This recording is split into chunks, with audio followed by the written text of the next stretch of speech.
চারপাশে আমি হচ্ছে এইরকম বস্তা আছে প্লাস্টিকের, এগুলো দিয়ে একটা ঘিরানি দিয়ে দেই যেন এই ফাঁকাগুলো দিয়ে বাতাস না ঢোকে আর কি, ঠিক আছে। এটা হচ্ছে রাতের কাজ, আর দিনের বেলা সব খোলা করে দেই, কারণ হচ্ছে যেন আলো বাতাস ঢুকতে পারে। খাবারের পট আমি তাদেরকে কি খাবার খাওয়াই আপনাদেরকে দেখাই। এখনও এদের বয়স প্রায় 1.5 মাস, 1.5 মাস এখনও ফুল হয় নাই। এই যে দেখাচ্ছি, এই খাবারটা অনেকেই চিনেন, এই যে এটা হচ্ছে আপনার ব্রয়লার স্টার্টার ফিড। আসসালামু আলাইকুম, আশা করি সবাই ভালো আছেন। তো এই যে আমার এই ফলের কেস দিয়ে যে খাঁচাটা বানাইছি, তো এর মধ্যে আপনাদেরকে দেখানোর চেষ্টা করি। এই যে দুটা পাখি দেখতে পাচ্ছেন, এগুলোকে কেউ তিতির পাখি বলে, আবার কেউ চিন চড়াই বলে। তো আসলে আমি এই পাখি দুটাকে এখানে মূলত কেন রাখছি সেটা বলতেছি। পাখিগুলোর বয়স হচ্ছে প্রায় 1.5 মাসের মতন হবে।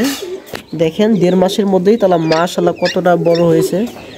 আমি তাদেরকে অবশ্য এখনও স্টার্টার ফিড খাওয়াচ্ছি, যেটাকে বলা হয় ব্রয়লার স্টার্টার, একদম চিকন 0 ফিডটা খাওয়াচ্ছি।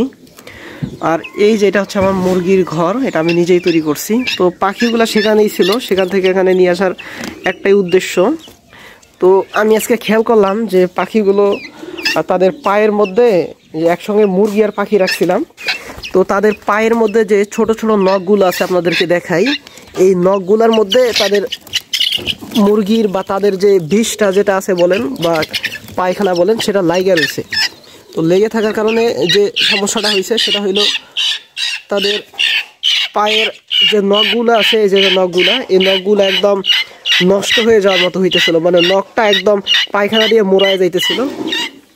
তো এই হয়েছে আমার এই যে তিতির, দেখেন মাশাআল্লাহ কত সুন্দর দেখতে, এই দেখছেন। তো এইটার আমি এখন এই খাঁচায় ছাইরা দিব। তো তাদের নখগুলা পরিষ্কার করে দেওয়ার পর আমি যে কাজটা করছি সেটা হচ্ছে একটু রোদে রাখছিলাম, কারণ যেহেতু পানি দিয়ে ভেজছে যদি ঠান্ডা লেগে যায়, এই জন্য যেখানে রোদ ছিল যে রোদে রাখছি। তো এখন আমি এটাকে খাঁচায় রেখে দিব। যাও যাও যাও যাও যাও, এদিকে আসিও না। এই যে এখানে আর একটা আছে,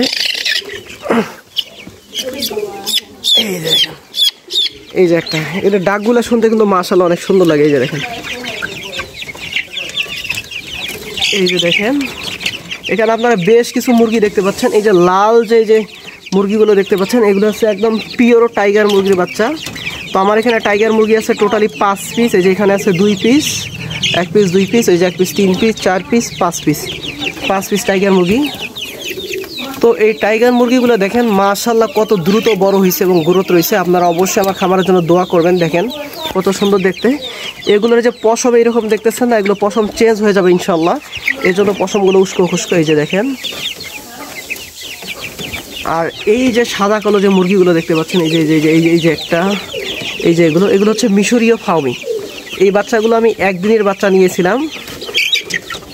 1 দিনের বাচ্চা নেওয়ার পর আজকে তাদের প্রায় 1 মাস কয়েকদিন হবে, 1.5 মাস হবে না, 1 মাস প্রায় 1.5 মাস ধরতে পারেন আপনারা। তো আলহামদুলিল্লাহ আমি এখানে মিশরীয় ফাউমি নিয়েছিলাম 11 পিস। আর এই যে কালো আর একটা দেখতে পাচ্ছেন, এই যে এটা এই যে কালোটা, এটা হচ্ছে টাইগার মুরগির কোরজ বাচ্চা। এই যে আপনাদেরকে দেখে, এটা হচ্ছে টাইগারের কোরজ বাচ্চা। তো এগুলো টোটালি নিয়েছিলাম 15 পিস। তো এগুলো 1 মাস যেতে না যেতেই আমি যেখানে 5 পিসে যে পিওর টাইগার মুরগি আমার খামারে যুক্ত করছি, যেগুলো টাইগার। আর এর সঙ্গে এই যে দেখেন, এগুলো হচ্ছে চিন চড়াই বা তিতির যেটা আপনারা বলেন। দেখেন মাশাআল্লাহ কত সুন্দর। তো আমি এদেরকে এখনও রাতে লাইট দিয়ে রাখি, কারণ যেহেতু শীতকাল, আপনারা মুরগি পালন করতে গেলে একটা বিষয় বরাবরই খেয়াল রাখবেন, যেন মুরগির ঠান্ডা না খায়। কারণ শীতকালে মুরগির ঠান্ডাজনিত সমস্যাটা সবচেয়ে একটা মারাত্মক সমস্যা। এই সমস্যায় মুরগির ঠান্ডা লাগতে পারে, পায়খানার সমস্যা হইতে পারে। তো আমি তাদেরকে লাইট দিয়ে রাখি, দিনের বেলা লাইটটা অফ থাকে।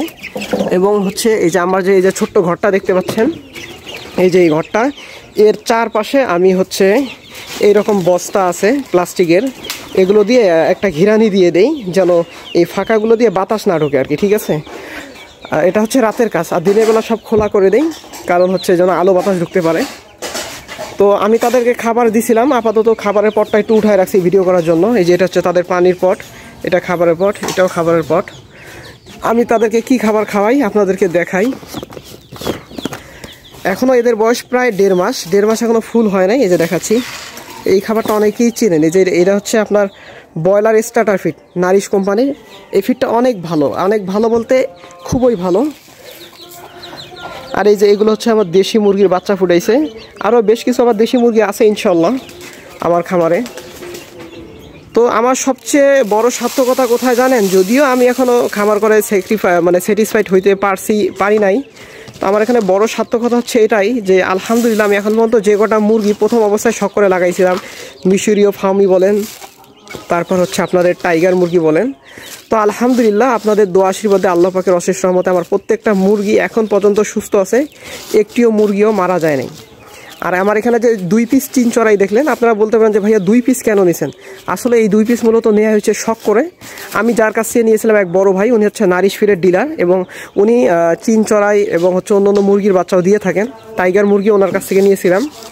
এই চীনা মুরগি বা তিতির এই পাখিগুলোর বয়স ছিল 1 মাস, এর জন্য আমার কাছে পার পিস ওনারা নিয়েছিল হচ্ছে 250 টাকা করে, 2 পিস 500 টাকা। তো আমি আরও 2 পিস নিব ইনশাল্লাহ, কারণ 2 পিস দিয়ে হবে না, কারণ বাই চান্স যদি দেখা যায় যে তারা 2টাই মাত্রা বা 2টাই মাতৃ হলো, সেক্ষেত্রে তো আমার লস হবে। তো আমি আরও 2 পিস নিব ইনশাল্লাহ। তো আমি এদেরকে এখন খাবার দিব, আপনাদেরকে দেখাচ্ছি। এই যে দেখেন খাবার পটের মধ্যে নিয়েছি। এরা দেখেন খাবার পাইলে এই দেখেন খাবার পাইলে এই দেখেন কীরকম ছুটাছুটি করে, মনে হয় যে ভেঙ্গে চুরে আসে। এই দেখেন অবস্থাটা আপনাদেরকে দেখাই, মানে আমি এদেরকে কন্ট্রোল করতে পারি না। এই দেখেন দাঁড়াও, পড়ে যাবা, তোমাদেরকে আগে একটু সরাই দেই। এত খিদে লাগছে, হ্যাঁ এত খিদে লাগছে তোমাদের, মানে খাবার দিয়ে সারা যায় না, শুধু খাবার দেখা কাম, মনে করেন যে ছিঁড়ে ছুটে আসবে খাওয়ার জন্য। আমি যে খাবারটা দিচ্ছি,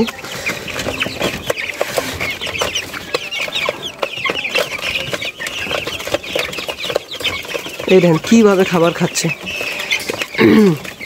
তো বলে রাখি, আপনারা যারা আমার চ্যানেলে নতুন, বাংলা কৃষি কথা চ্যানেল এবং ফেসবুক পেজ অবশ্যই ফলো এবং সাবস্ক্রাইব করে পাশে থাকবেন, খামার ও বিভিন্ন টিপস সম্পর্কিত বিভিন্ন ভিডিও পাওয়ার জন্য। আপনাদেরকে আর একটা ইনফরমেশন দেই যে আমি আমার মুরগিগুলোকে এখন পর্যন্ত সুস্থ রাখতে আসলে কোন কাজটা করছি। আমি তাদেরকে নিয়মিত খাবার দিয়েছি, 3 বেলা পানি চেঞ্জ করে দিয়েছি, যেহেতু শীতকাল, তো পানি আমি 3 বেলাই চেঞ্জ করে দিয়েছি। এবং পানিতে এদেরকে আমি অ্যান্টিবায়োটিক মাঝে মধ্যেই খাওয়াই, আবার বেশি খাওয়া যাবে না, কারণ অ্যান্টিবায়োটিক বেশি খাওয়ালে হবে কি মুরগিগুলো ঠিকমতো কিন্তু বাড়বে না।